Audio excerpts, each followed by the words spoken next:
Thank you so much for joining. Today, we are joined by a fantastic guest that I will introduce shortly. And this series is being run as part of the GSTEP program, the Ghana Science and Technology Prize. The purpose of GSTEP is to help more young people across Ghana learn STEM skills. I am Izzy Obeng, Managing Director of Foundervine, and Foundervine is an organization that's been working across the UK and Africa over the years to support more people into entrepreneurship and technology. We're really passionate about the future of Ghana, and GSTEP is our opportunity to support more Ghanaian youth. So without further ado, I'll introduce Jake Obeng-Bediako, who is I'll let him actually introduce himself. So Jake, over to you. Who are you and what do you do? So my name is Jake. I'm a Ghanaian man, and I work at the Office of the President. I'm the Youth Engagement Coordinator, formerly Youth Ambassador for Diasporan Affairs, but my portfolio has been expanded to engage also more primarily the local content of our youth here in Ghana. I also work across the continent with different youth advisors to presidents, and anything youth, high level youth engagement is my field and my forte. So happy to be here. I'm not related to Izzy Obeng, although our last names sound quite similar. And yeah, so happy to be here, happy to have this conversation. I think STEM is a big part of what the future of work looks like. And so it's important that prizes like this exist, that young Ghanaians are exposed to these skills as early as possible, so we can actually participate in the global market as effectively as necessary. Mm-hmm. Fantastic. Thank you, Jake. And as you said, your role involves championing the voices of youth and really being that bridge for the diaspora as well.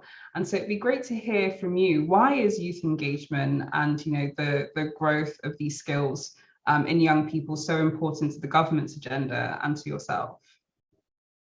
Okay, so I think I'll answer that, like you said, like you asked it. So to the government's agenda, we have to look at the youth bulge that we're experiencing here in Africa. Africa has the biggest youth population in the world, and that definitely means that we are sitting on a ticking time bomb if we don't start prioritizing the voices of young people and the futures of young people. And there's a concept that has been explored in a lot of contemporary writing concerning waithood. And this is the gap between childhood and adulthood that a lot of African youth are facing, which is that they are not children, yet they are not empowered enough with the opportunities and the resources enough that qualify them as an adult in their societies. And waithood is something that builds a lot of frustration, because deference of your goals, deference of your hopes, deference of your ability to actually actualize in a time where your energy in life is at its highest breeds a lot of resentment and a lot of discontent and causes a lot of problems for a country. And so it's an important time to not just make decisions for young people, but also make decisions with young people. Hence the need for engagement, because it's not as simple as just looking over the country and deciding what young people need without their voices actually represented at the decision-making tables. So this is why that is important. For me, as a young person, it's personal as well. I'm under the age of 35. By all definitions, I am a youth, and it's having worked in the government for 3 years prior to this new role, but still in a youth engagement role. It's just realizing sometimes that I am the youngest person in the room, and I represent a whole different perspective of a majority of the population that otherwise would not be represented if I was absent. And that was a great source of concern for me. So this role was an opportunity to leverage my opportunity, having been vetted to be in these rooms, to bring more voices to the table via my presence. And that's why I youth engagement is primary and paramount to anything I do.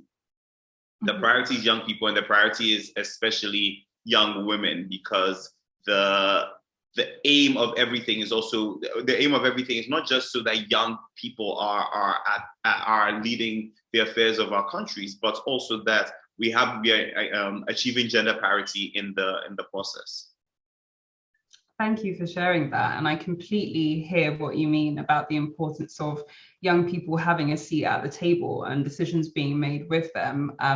I am a little bit younger than you. I'm 28, and running this business over the last few years and having over 3,000 people come to our programs, mostly young people, I completely appreciate the need for us to have a seat at the table and to have a voice in the decisions that affect us. And you alluded to the fact that it's not going to be long until the working population of Africa is pretty much bigger than the entire population of the rest of the world. We have a huge youth population. And so a question for you, do you feel like the youth are ready to step up to the task ahead of them as the economic drivers of our continent?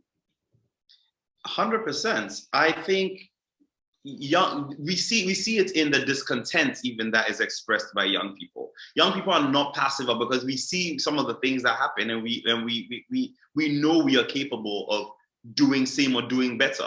We see some of the opportunities that are being made available to people much older than us, people who have had, let's be honest, their time in the sun and their chance. Still, we see these opportunities still go to these same old people, and we are thinking, most of these people are not even going to be participants in our world in the next 20 years. Yet they are the ones shaping what the world looks like in the next 20 years. We are in the information age, and we get information twice as fast. We process information multiple times faster than the generations ahead of us. And I think so we became ready much earlier, in my opinion. Which is why the discontent is brewing so much in terms of ensuring that younger people are leading the conversations in countries. And you also look at the way we've turned to alternative sources to do that, the internet, social media, to make our voices heard. It's really because we are ready and we want to step into the space, but this space is not being open to us as easily. And so we are finding alternative sources. So my question is, what would happen if these alternative sources were not the primary place that young people were allowed to dominate? What if young people were actually allowed to have our presence felt and our impact made in the highest offices of the land and of the continent and of the world? And you see it happen all over the world, and it's just an indicator that young people are ready. We're ready to step up to the plate. We have such an ability to learn quickly that it's not about having all the experience in the world, but having the ability to learn and the transferable skills to rise to any task.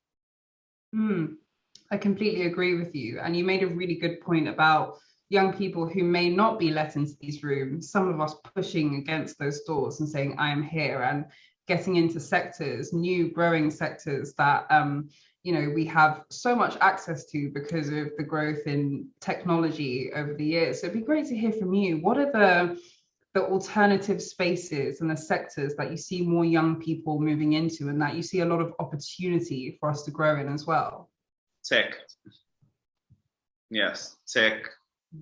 But you see, that's the thing. I see a lot of opportunity that young people are dominating these spaces because the older generation has less knowledge of these spaces. They have less understanding of the viability of these spaces. But these are new spaces. And yes, it's important for young people to pioneer, but it's also important for young people to have a grasp on what is.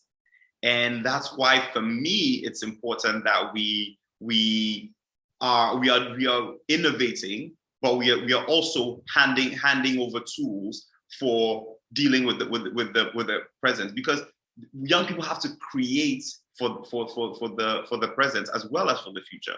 And so our participation in that matters. But 100% tech is a space that is open to us and has been dominated by us thus far. Absolutely. And a big part of your work with the government is Diasporan Affairs, tourism, youth entrepreneurship. And so I'm sure you come across a lot of brilliant young entrepreneurs, people from the diaspora doing amazing things who can offer value to Ghana. I personally moved to Ghana 2 years ago and I'm never going back. And a huge part of my work, thank you. A huge part of my work now is thinking, okay, how can we take the knowledge and the opportunities that we've gained elsewhere, and how do we kind of invest as much as possible as a diaspora? And so it'd be great to hear from you the specific initiatives you might be working on at the moment that supports more people in the diaspora or supports youth locally to build their capacity and become more effective entrepreneurs. Yeah. So one of the major things I believe in, especially when you're working with limited time, is collaboration. And so I am at this point really building partnerships with different organizations, different agencies, organizations that have existed and actually have done the trial runs and stood through their trials and are ready to push forward. There's no point reinventing the wheel.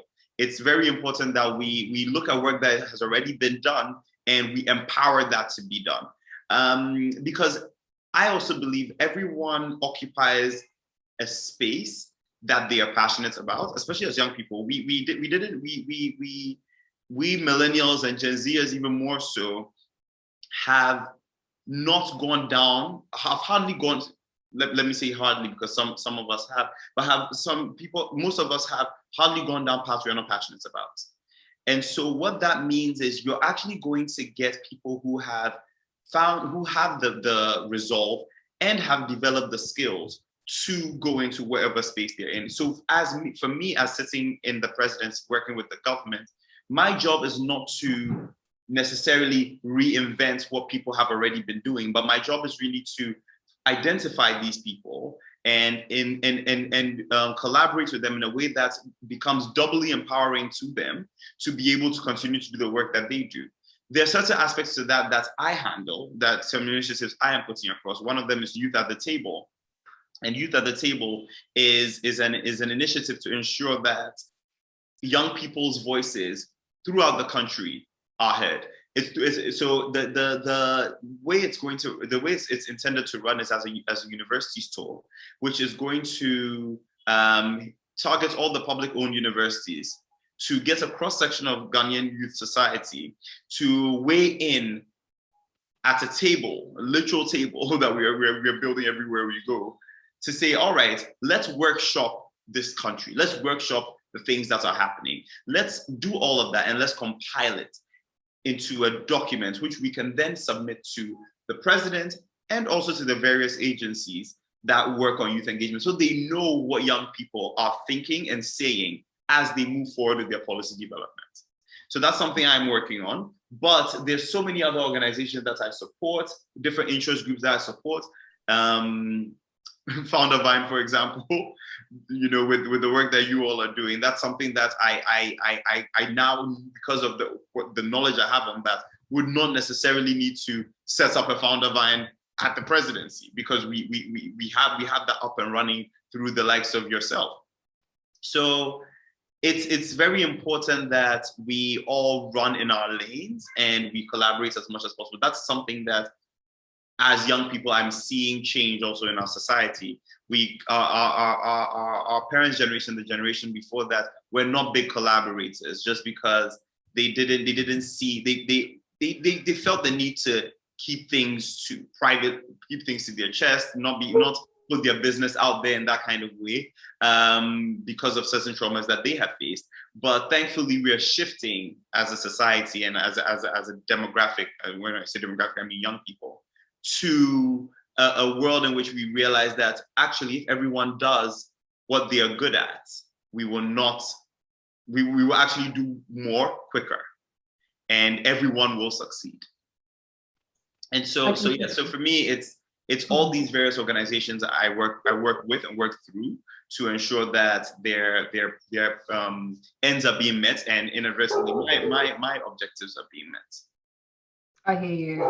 And benefits and joys of working from home. The doorbell's ringing and the dog's barking, so you have to forgive me for that. But when you talk about partnerships and collaboration, that's been a huge part of our work as well. And I think you rightfully say there's no point reinventing the wheel if there are already amazing organizations out there who are doing this work. And we often find that when we are working with community organizations that are supporting young people in different ways or encouraging entrepreneurship, one of the biggest challenges they have is accessing support, accessing resources, accessing what they need to scale and reach more people.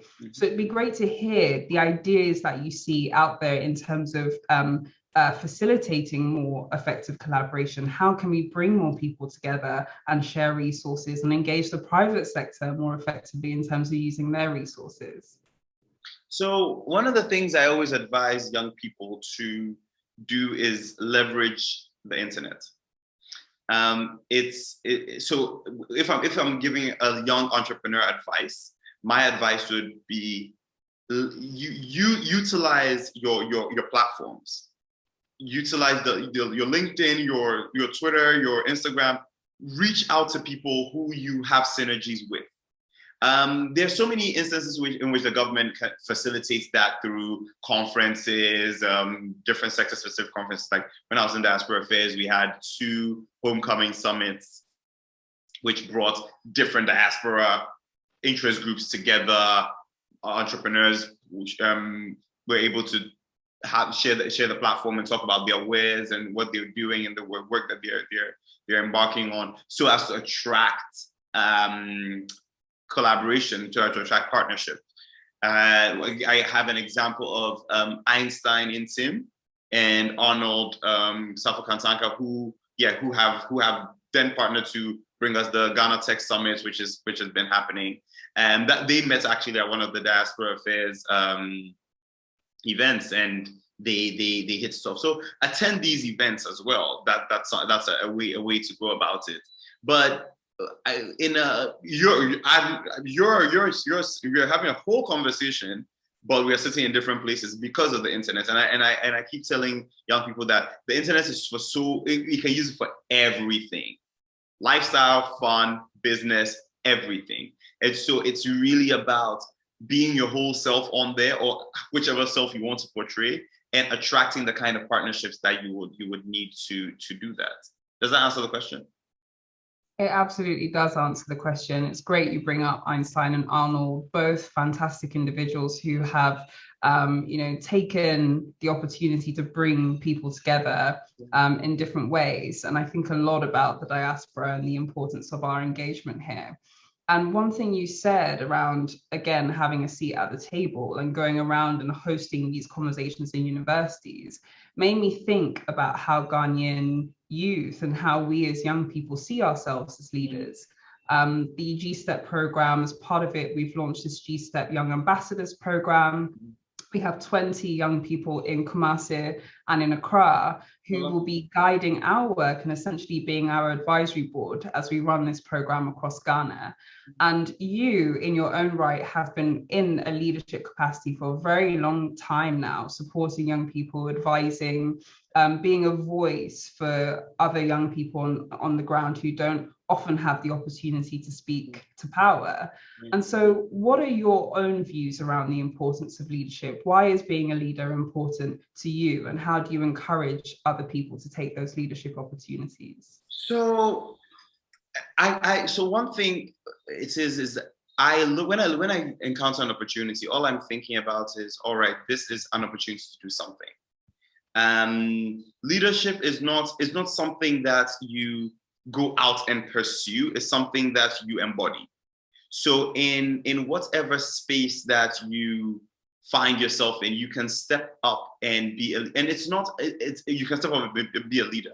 And being a leader is not about a title as much as it's about what you taking the steps to achieve what it is how it is you want to see the world, and how creating the kind of world you want to live in. And so at any point in any stage, you wake up and first and foremost, you lead yourself. And with an opportunity to make a difference, you can lead other people. And it just, you step into it gradually. And sometimes your platform is big, sometimes your platform is small, but leadership is something you embody. And so I find that in my life, although people are only just finding out about me because I do work in the government now, I've always been a leader in some way, shape, or form. And it's not because I was a natural born leader or anything. It's really because I am keen on taking up opportunities to shape the kind of world I want to exist in. And it's as simple as that. Leadership is not this daunting thing that you have to go to conferences for and learn. It's really about getting up every single day and taking opportunities to create the system, the world, the society, the home even that you want to exist in. I completely hear you. And I think that brings me quite nicely to the next topic, which is around women and girls. And earlier you said that one of the biggest opportunities, not just in Ghana, not just in Africa, but everywhere, is tech. It's entrepreneurship. However, we see that globally only 17% of entrepreneurs tend to be women. We see a huge gap between young boys and young girls who end up doing the STEM subjects that can, lead to careers in engineering or lead to entrepreneurship in the future. And President Nana Akufo-Addo has said that one of his biggest priorities is providing women and girls with unfettered access to education and the education they need for the jobs of tomorrow. Yeah. So it'd be great to hear from you. What do you think are the main challenges in a Ghanaian context in terms of more women and girls getting into STEM subjects and getting into entrepreneurship and technology? Well, I grew up in Ghana, and growing up in Ghana, I remember just the discrepancy a lot of the time between how many girls even signed up for science and technology related studies, subjects, and it was a way in which young girls were socialized back then. But I'm glad to see it changing significantly. And I love every time I hear of a speech day or like results day or something. I'm so glad when the male to female comparison is made about how many girls actually got more prizes than guys, or how many young girls got prizes or got distinctions compared to young men. These statistics matter. They matter in representation. They matter in letting young girls know that they can do these things. We need to see we need to make it more commonplace that young women, or that women in general, are in these positions. We need to highlight women doing things in this society. I want to see that happen more. It's such a breath of fresh air to see that now popularizing. No one finds it strange that there's a woman in a leadership position now. But we still have ways to go, even within the workplace, right? We still have many situations in which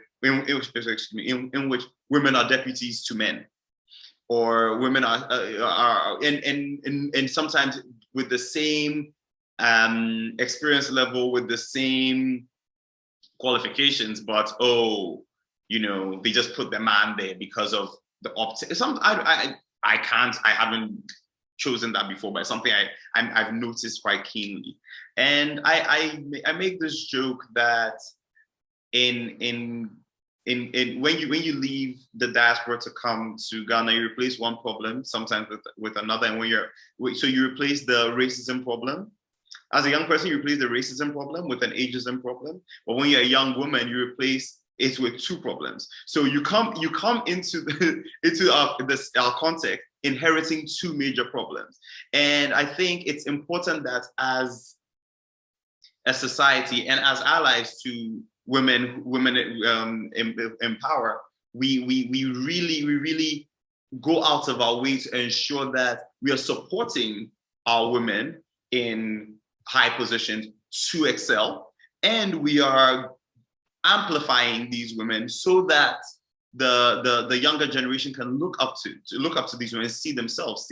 There's something to be said about a first female chief of staff, the Honorable Akosia Frema Oseo Pare, at the presidency. There's and all these women that are leading in this country. We need to do a great job at heralding their achievements, so that so the younger girls in the country can see themselves as presidents and as chiefs of staffs and as leaders in industry and captains of industry.